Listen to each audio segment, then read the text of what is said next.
ফেরাউনের ধাবর দেখিয়া সেই সময়কার মুনাফিকরা বলেছে ফেরাউন কোনদিন ক্ষমতা থেকে যাবে না।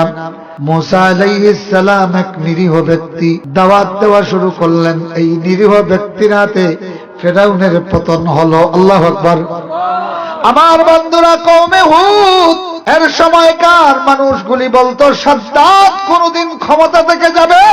আল্লাহ রাব্বুল আলামিন হুদ আলাইহিস সালামের হাতে তার পতন ঘটিয়েছেন। আল্লাহু আকবার বলেন।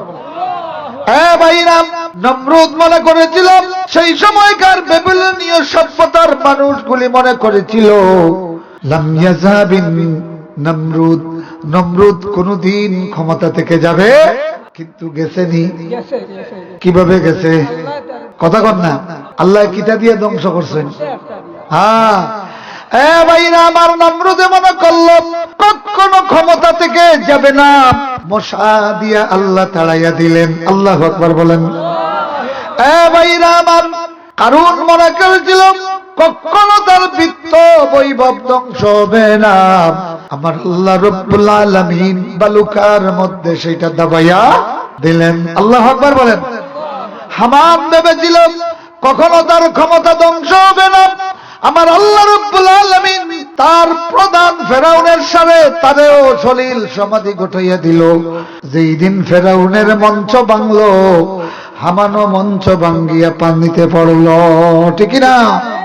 এই আল্লাহ মাঝে মাঝে মঞ্চ ভাঙতে পাবেন না। মাত্র না, যে আল্লাহ মঞ্চে উঠায় সে আল্লাহ মাঝে মাঝে মঞ্চ ভাঙ্গিয়া দেখায়। দুনিয়াতে কখনো মঞ্চ ভাঙ্গিয়া 2 ফুট নিচে পড়ব, এরপরেও যদি সতর্ক না হও তাহলে এমন ভাবে মঞ্চ ভাঙবে যেই ভাঙ্গার পরে জাহান্নামের একেবারে 14 শিখের ভিতরে, ওখান থেকে আর উঠা যাবে না। কথা কোন? সেই আল্লাহ আছেন কিনা? জোরে কোন আছে কিনা? বুখতানেসর মনে করেছিল কখনো ক্ষমতা থেকে যাবে না। আমার ভাইরা, আমার আল্লাহ রাব্বুল আলামিন সেই বুখতানেসরের ক্ষমতারে একেবারে ধূলিসাৎ করে দিয়েছেন। দিকিয়ানুস মনে করেছিল 60টা তরুণ আর যুবকরে একেবারে পাহাড়ের গুহায় বন্দী করিয়া মাটি চাপা দিয়া কালেমার তাওহীদের আওয়াজকে নিঃশব্দ করে দিবে, স্তব্ধ করে দিবে। কিন্তু আল্লাহ দিকিয়ানুসরে স্তব্ধ করে দিয়া তার দেশেই কালেমার পতাকা উঠাইয়া দিলেন। যুগে যুগে আল্লাহর দুশমনগুলি, হিটলার মনে করেছিল আমি কোনদিন ক্ষমতা থেকে যাব। গেছেনি? কথা কোন গেছে? গেছে কারে ভাই?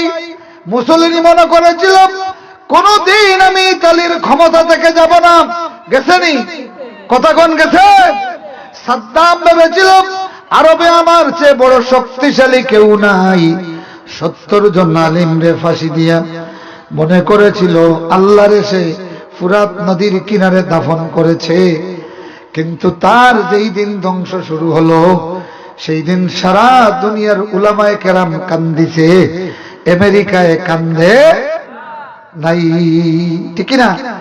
যেই আমেরিকার শক্তি পাইয়া সাদ্দামে হাজার হাজার উলামায়ে কেরামরে হত্যা করেছে, একদিনে 70 জন আলিমরে ফাঁসি দিয়ে বলেছিল আজকে আমি ইসলাম রে ফুরাত নদীর কিনারে দাফন করে দিলাম। দেখা গেল এই সাদ্দাম বিপদে পড়লো, কালেমার দিকে ফিরে আসলো। সেই দিন কাঁদলো বাংলার উলামায়ে কেরাম, হাসলো আমেরিকার দালালগুলি। ঠিক না?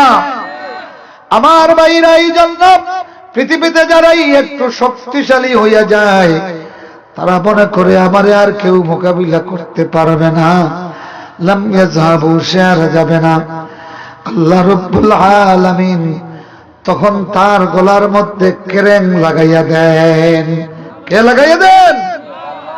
জোরে কোন কে? আল্লাহ।